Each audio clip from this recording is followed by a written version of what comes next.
आज भी चाली गोलियां थे ले गया आया बरात ने। वो दिन मैं तो मन ढूंढे पुलिसिया आऊंगा आधी रात ने।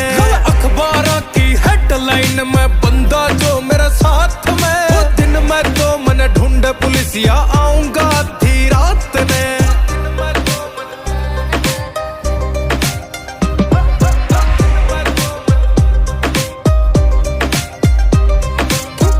कचेरी में विराट थारा गेड़ा लगे है।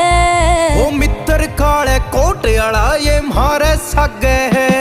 क्यों कोट कचेरी में विराट थारा गेड़ा लगे है। वो मित्र काले कोट आला ये मारे सगे है। क्यों चांदनी रात में गोली चला गया लेके